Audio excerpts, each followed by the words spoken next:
नमस्कार दोस्तों, आपका हमारे चैनल अमृत कथा कहानियाँ में स्वागत है। कहा जाता है कि मनुष्यों को अपना कर्मों का फल भुगतना ही पड़ता है।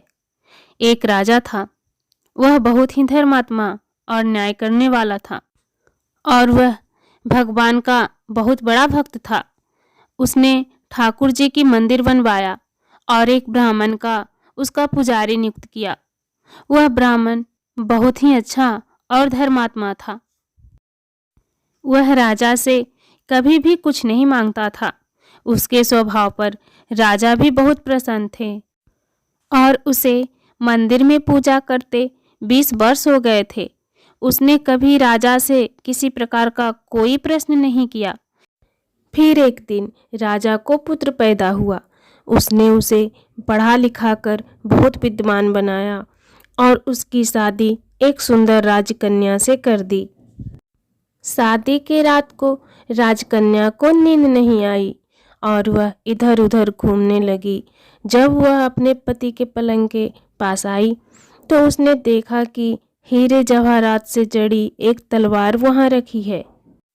उसने उस तलवार को मयान से बाहर निकाला तो वह तलवार बिजली के समान चमकने लगी। यह देखकर वह डर गई और डर के मारे वह तलवार उसके हाथों से छूटकर राजकुमार के गर्दन पर जा गिरी और राजकुमार का सर कट गया और वह मर गया।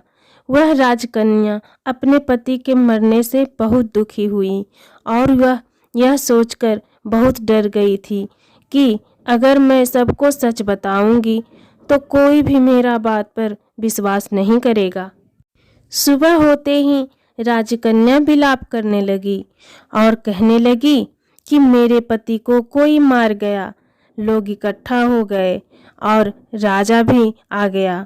राजा ने आकर पूछा, किसने मारा है? तो वह कहने लगी, मैं नहीं जानती वह कौन था, परंतु उसे मैंने ठाकुर जी की मंदिर में जाते हुए देखा है। राजा समेत सभी लोग ठाकुर जी के मंदिर में गए तो उन्होंने ब्राह्मण को वहां पूजा करते हुए देखा। सभी ने उसे पकड़ लिया। ब्राह्मण ने बहुत कहा कि मैंने राजकुमार को नहीं मारा, पर किसी ने उसकी बात नहीं मानी। राजा ने भी बार बार सोचा कि ब्राह्मण निर्दोष हो सकता है, लेकिन सभी के कहने पर राजा ने ब्राह्मण से कहा, मैं तुम्हें प्राणदंड तो नहीं देता, लेकिन जिस हाथ से तुमने मेरे पुत्र को तलवार से मारा है उस हाथ को काटने का आदेश देता हूँ। ऐसा कहकर राजा ने उसका हाथ कटवा दिया और इस पर ब्राह्मण बहुत दुखी हुआ और राजा को अधर्मी मानकर उसका राज्य छोड़कर चला गया।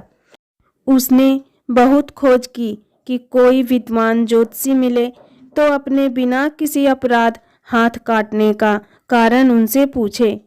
फिर उसे काशी में एक विद्वान ज्योतिषी मिले। वो ज्योतिषी से मिलने उनके घर गया तो वह ज्योतिषी वहां नहीं थे। उनकी पत्नी उनकी आलोचना कर रही थी और उन्हें बहुत भला बुरा कह रही थी। थोड़ी देर में वो ज्योतिषी घर आ गए। उनके घर आने के बाद भी उनकी पत्नी उनकी तिरस्कार कर रही थी, पर ज्योतिषी चुप रहे और उन्होंने अपनी स्त्री से कुछ भी नहीं कहा। इसके बाद वो अपनी गद्दी पर जाकर बैठ गए। ब्राह्मण को देखकर ज्योतिषी ने कहा, कहिए ब्राह्मण देवता, आपको कैसे आना हुआ? ब्राह्मण ने कहा, आया तो अपने बारे में पूछने था, लेकिन पहले आप अपना हाल बताइए कि आपकी पत्नी अपनी जुबान से आपका इतना तिरस्कार क्यों करती है? तब ज्योतिषी ने कहा, यह मेरी स्त्री नहीं, मेरा कर्म है। दुनिया में हम जिसे भी देखते हैं, भाई, पुत्र, शिष्य, पिता या कोई भी संबंधी, वो सब हमारा अपना ही कर्म है। अपना किया हुआ कोई भी काम शुभ हो या अशुभ हो, हमें भोगना ही पड़ता है। इसीलिए मैं अपने कर्मों को खुशी से भोग रहा हूँ। ब्राह्मण ने फिर पूछा, आपने ऐसा क्या कर्म किया था? तो ज्योतिषी ने कहा, पूर्व जन्म में मैं एक कौवा था और आज वो मेरी स्त्री है।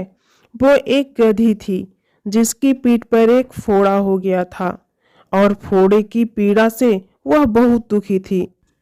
उस फोड़े में कीड़े पड़ गए थे जिन्हें खाने के लिए मैं उसके फोड़े पर चोंच मारता था, जिसके कारण इसे असहाय दर्द होता था। एक बार इसकी पीठ पर चोंच मारते हुए मेरी चोंच इसकी हड्डी में घुस गई और यह दर्द से तड़प उठी। मैंने भी चोंच निकालने की बहुत कोशिश की, परंतु वह अटक गई और नहीं निकल सकी। इसने सोचा कि पानी में मैं अपनी चोंच निकाल लूंगा और ऐसा सोचकर इसने गंगा नदी में प्रवेश कर दिया। गंगा का प्रवाह तेज होने के कारण हम दोनों गंगा में बह गए और बीच में ही मर गए। तब गंगा जी की महिमा से यह तो ब्राह्मणी बनी और मैं बहुत बड़ा ज्योतिष बना और आज ये मेरी पत्नी बनी, जो कुछ दिनों के लिए मुझे अपने मुंह से गालियां निकालकर मुझे दुख देगी। लेकिन मैंने चोंच इसे दर्द पहुंचाने के लिए नहीं मारी थी, इसलिए इसकी समझ एक दिन ठीक हो जाएगी और अपने पूर्व कर्मों का फल समझकर मैं इसे सहन कर रहा हूँ और मैं इसलिए ही शांत हूँ और उस दिन की प्रतीक्षा कर रहा हूँ जिस दिन इसका स्वभाव अच्छा हो जाएगा। अब आप कहो कि आप यहाँ किस लिए आए हो? ब्राह्मण ने अपना सारा समाचार सुनाया और पूछा, अधर्मी पापी राजा ने मुझ निरपराध का हाथ क्यों कटवाया? ज्योतिषी ने कहा, राजा ने आपका हाथ नहीं कटवाया, आपके कर्म ने ही आपका हाथ कटवाया है। इस पर ब्राह्मण ने पूछा, ऐसा किस प्रकार हुआ? तो ज्योतिषी ने कहा, पूर्व जन्म में आप एक तपस्वी थे और राजकन्या गाय थी तथा राजकुमार एक कसाई था।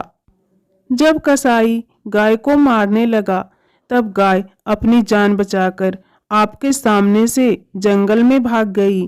पीछे से कसाई आया और आपसे पूछा कि गाय इधर तो नहीं आई। आपने जिस तरफ गाय गई थी उस तरफ अपने हाथ से इशारा किया तो कसाई ने जाकर उस गाय को मार दिया। इतने में जंगल से एक शेर आया और गाय और कसाई दोनों को खा गया।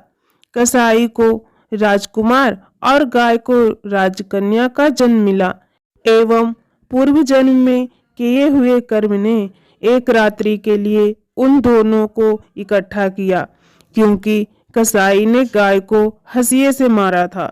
इसी कारण राजकन्या के हाथों गलती से ही तलवार गिरने के कारण राजकुमार का सर कट गया और वह मर गया।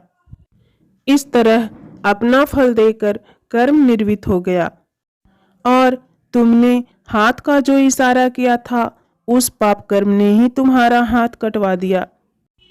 इसमें तुम्हारा ही दोष है, किसी और का नहीं। ऐसा सोचकर सुखपूर्वक अपना जीवन व्यतीत करो। अगर आपको ये कहानी पसंद आए तो वीडियो को लाइक कीजिए और आपने अभी तक हमारे चैनल को सब्सक्राइब नहीं किया है तो अमृत कथा कहानियाँ को सब्सक्राइब कीजिए। धन्यवाद।